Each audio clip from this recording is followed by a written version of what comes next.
Hello guys अस्सलाम वालेकुम। आज के আমরা দেখব Mitsubishi PLC software GX developer কিভাবে ইনস্টল করতে হয়। তাহলে এখানে আমরা PLC ফোল্ডারে যাব। PLC ফোল্ডারের মধ্যে আমাদের এই যে GX ডেভেলপারটা আমাদের আনজিপ করা হয়েছে। এখানে আনজিপ থেকে আমরা ভিতরে গিয়ে দেখব এখানে অনেকগুলো ফোল্ডার আছে। এই ফোল্ডার থেকে আমরা ENV MEL এই যে ফোল্ডার যেটা আছে এই ফোল্ডারে গিয়ে প্রথম আমাদের ফার্স্ট সেটআপ দিতে হবে। এখান থেকে আপনি যদি আগে এখানে সেটআপ না দেন তাহলে সফটওয়্যারটা আপনি ইনস্টল করতে পারবেন না। প্রথমে ENV ফোল্ডারে গিয়ে আপনাকে সেটআপ করতে হবে। যে এখানে এসে এই যে ENV MEL এখানে এসে সেটআপ দিবেন। এরপরে আবার GX ডেভেলপার ফোল্ডারে চলে যাবেন। এখানে শেষে আবার সেটআপ অপশন আছে। এবার এটা হচ্ছে আপনার মেন সফটওয়্যারটা, এখান থেকে আপনি সেটআপ দিবেন। এখন আপনার সফটওয়্যারটা ইনস্টল হয়ে যাবে। এখানে আপনি একটা ইউজার নেম দিবেন। আমি ট্রাস্ট PLC দিচ্ছি। আমি PLC যে কোনো একটা নাম দিলে হবে।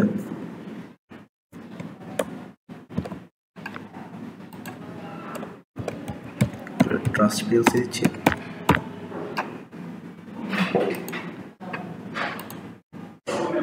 এবার এখানের মধ্যে আমাদের একটা অ্যাক্টিভেশন কোড চাচ্ছে।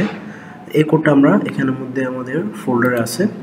এই যে কি plc4me.com এ কি অপশনে যে ফোল্ডারে গেলে আমরা দেখতে পাবো যে আমাদের কি আমরা এখান থেকে কপি করে বসিয়ে দিব।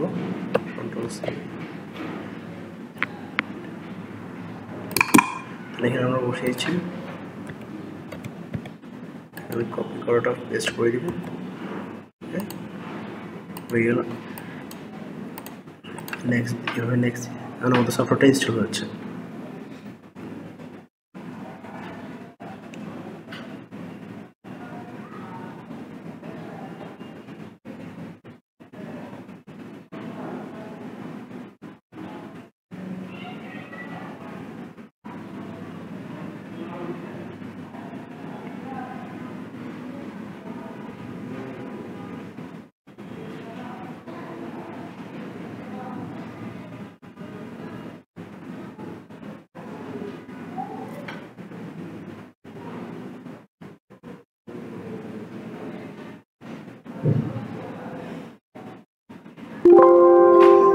আমাদের কমপ্লিট হয়ে গেছে ইনস্টলেশন। এই এখানে শো করছে আমাদের ইনস্টল কমপ্লিট হয়েছে। এখন আমরা দেখব এই যে GX ডেভেলপার চলে আসছে এখানে অপশন। তার আমরা এটা ওপেন করি। এই Mitsubishi এই যে এখানের মধ্যে আমরা প্রজেক্টে যাব। নিউ প্রজেক্টে গিয়ে এখান থেকে আমাদের একটা যে কোনো একটা যেটা আমরা যে PLC এর জন্য প্রোগ্রামটা করব ওইটা সিলেক্ট করব। যেহেতু আমাদেরটা হচ্ছে FX মডেলের CPU, আমরা FX CPU দিব। আর PLC টা হচ্ছে আমাদের FX1NC। আর এখানে আপনাদের যেটা হবে সেটা আপনারা সিলেক্ট করবেন। আমাদের হচ্ছে FX1NC। ওকে, এখন আমরা এখান থেকে প্রোগ্রামগুলো করতে পারবো। এই যে এখানে NO আছে, NC আছে, কয়েল আছে, অ্যাপ্লিকেশন স্টুডেন্ট আছে, যেখান থেকে আপনি ইনস্ট্রাক্ট করতে পারবেন। আপনার যা প্রয়োজন আপনি এখান থেকে নিয়ে নেবেন। ধন্যবাদ সবাইকে ভিডিওটি দেখার জন্য।